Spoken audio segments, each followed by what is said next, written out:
Welcome to Free Range Sailing. I'm Pascal. I'm Troy, and this is our boat that we're sitting on, Marul. So maybe a question you might want to ask first off is, why aren't we working? What makes this all possible? Yes. Well, you do work a little bit, and I work a little bit too, but we're pretty good at saving. Yep, saving is definitely a cornerstone of it, isn't it? So there's no shortcuts there. You do have to save more than you want to spend. But also, Marul's a nearly 50-year-old boat. Now, she's a 30-foot Clansman, an Australian classic. She was built back before 1970. I know that because she's got a little plaque saying that she competed in a sailing trip from New Zealand back to Australia. But she's very, very strongly built and inexpensive. When I got her, it was way less than a brand new four-wheel drive. We've had to spend a bit more on it though, haven't we? Yeah, we've definitely spent some money upgrading the instruments on the boat and just adding a few things like our water maker. A spinnaker. I did put a new suit of sails, and she has had a coat of paint. Part of the way that we keep the cost down is doing the work ourselves. And also, if there are any problems with the vessel, we don't hire a professional mechanics and things like that to do it. We try and do as much as possible ourselves. I've worked as a marine engineer, so that helps. But with a bit of reading and stuff like this, you can definitely get those skills up to scratch, and maybe watching some of our videos might help. Yeah, true. So that's the boat. I mean, she's fairly sturdy. She's very inexpensive. She's cheap to maintain. It's only 30 foot. A lot of people are cruising around on bigger boats, but the costs are bigger. You can have whatever you want to pay for, but you're going to have to work. You're going to have to work to get the money. Yeah. And what about provisioning, Pascal? Well, for provisioning, we tend to focus on getting bulk goods in one lot, which for many reasons is a good thing. We try to get the whole grain instead of buying processed foods. We've only got a 40-litre fridge, so we don't have a freezer on board. So we've got to think of ways, and we don't have much storage. So the thing with milk powder is that you can cram it into any nook and cranny quite easily on the boat, which you can't do with UHT milk, for example. Yeah, and it's been a pretty long-term policy on Marul to, instead of carrying flour, carry wheat, because wheat can be sprouted. Yep. It can be cracked. We can build up Pascal's muscles on the grinder, grind it into flour, and then with flour, then what have you got? You've got cakes, bread. That's right, pancakes. Morning pancakes. With regards to fresh food, we don't leave with any meat. No. And only limited fruit and vegetables, don't we? That's right, yeah. We have about fruit and vegetables for 2 to 3 weeks normally. Except cabbages. And onions, of course. They last a long time. Cabbages, onions and potatoes, but inevitably they always run out as well, so we're left with relying on our dry stores, which we can sprout. So we sprout our legumes, things like mung beans, and seeds too, alfalfa seeds that make great substitutes for vegetables. I mean, they practically are vegetables once they're sprouted, so that's fantastic. And then obviously a big portion of our diet is based on what we can catch ourselves and forage ourselves.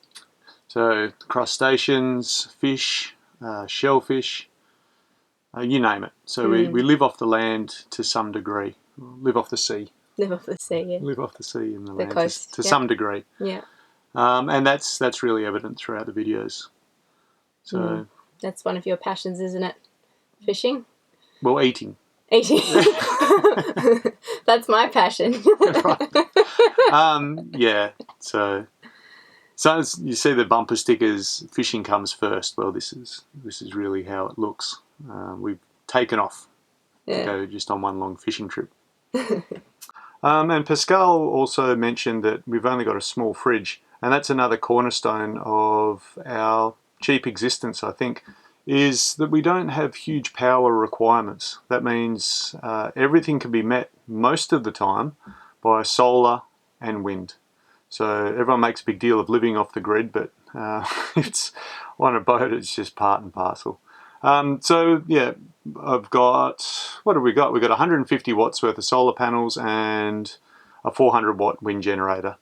Every now and then, particularly when we're in places with no wind, and the Kimberley springs to mind, you don't have any wind, so we have to make the shortfall up. but because there's no wind, we're motoring around a bit, aren't we? So yeah, so the engine's alternator charges the batteries up. yeah. But so our fuel costs are very minimal. We don't have power bills. We do have to maintain those systems, so that's our power bills. The maintenance is the same, or if not a bit more than power bills in Australia, at least, anyway, or in where we were based before. I'm still trying to figure it out, but we're getting. I guess it's like 30 to 50 cents a kilowatt. So you can go and check out your power bill and see if you're ahead or behind living on land. But there are some people sailing around that would consider what we're doing absolute luxury. They don't have an engine. No refrigeration. There's still definitely people cruising around, and there's probably the vast majority would have much more. We're always meeting yachties with coffee makers and toasters and you name hair it. dryers, washing machines. We don't even have the power to run any of those things. Yeah, because we could have these things, but we'd have to exchange our time through work to get more money. And even if we had more money, I don't think we'd need a washing machine. What do you think? No. I mean, when we're remote, we're just washing things in water holes and in buckets. But once you get to land, you use a laundromat. It's not that bad. Yeah, it's no big deal. So that's the crux of it. You can have whatever you want, but you have to pay for it with your non-refundable time. So that's how we do it. So why do we do it, Pascal? Why do we live the way we do? Because we love adventure. And we love travel. And I think both of us have got a background of really wanting to be more self-sufficient. That's true. Yep. When I was a kid, I was always interested in catching food and getting stuff like this. When you were a kid, were you? I was really interested in baking and making cakes and being in nature as well. So. We're just a couple of old timers. And we both love this country so much, and its wild places, that we just have to get out there. And it's not enough just to go for a couple of weeks a year. Like where we want to get into, we really got to immerse ourselves into it. So we've got to go away from civilization 3-4 months at a time to really travel how we like to travel. And maybe you'd like to do the same thing.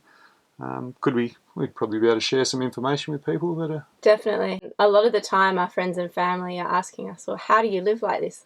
How do you do it? How do you live on a little boat? So this is really an outlet for us to share our experiences and show everyone what we're doing and how we're doing it. There's nothing more I could add to that. That's perfect. We like the comforts of civilization. That's true. But we like to be out in the wilderness, isolated from everyone. We like to come and go as we please. And I think everyone would sort of like that bit of freedom.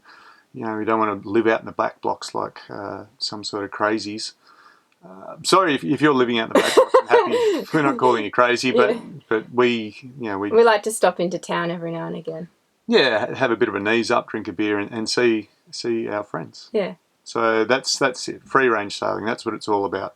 Coming and going as you please, cutting the strings to civilization, having a good time, and then coming on back. So that's it. Enjoy free range sailing, and we really hope you like the videos that we put together.